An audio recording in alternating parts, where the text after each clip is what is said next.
Ahaz reigns in Judah. In the 17th year of Pekah the son of Remaliah, Ahaz the son of Jotham, king of Judah, began to reign.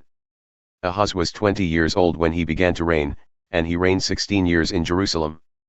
And he did not do what was right in the eyes of the Lord his God, as his father David had done. But he walked in the way of the kings of Israel. He even burned his son as an offering, according to the despicable practices of the nations whom the Lord drove out before the people of Israel. And he sacrificed and made offerings on the high places and on the hills and under every green tree.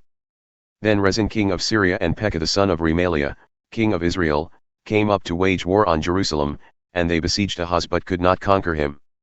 At that time Rezin the king of Syria recovered Elath for Syria and drove the men of Judah from Elath, and the Edomites came to Elath, where they dwell to this day. So Ahaz sent messengers to Tiglath-Pileser king of Assyria, saying, I am your servant and your son. Come up and rescue me from the hand of the king of Syria and from the hand of the king of Israel, who are attacking me. Ahaz also took the silver and gold that was found in the house of the Lord and in the treasures of the king's house and sent a present to the king of Assyria. And the king of Assyria listened to him. The king of Assyria marched up against Damascus and took it, carrying its people captive to Kir, and he killed Rezin. When King Ahaz went to Damascus to meet Tiglath-Pileser king of Assyria, he saw the altar that was at Damascus.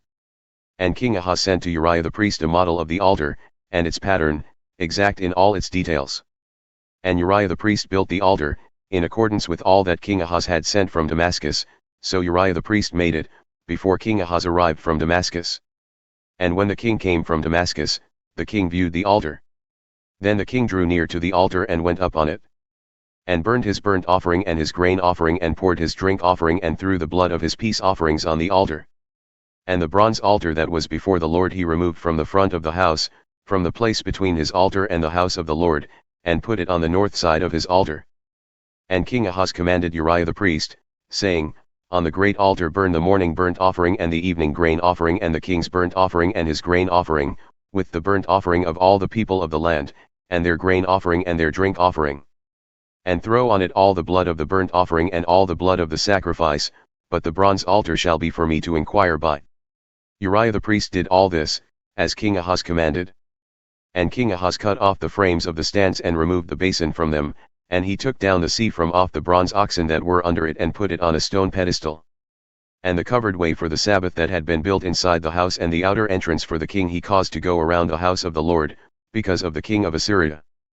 Now the rest of the acts of Ahaz that he did, are they not written in the book of the Chronicles of the kings of Judah?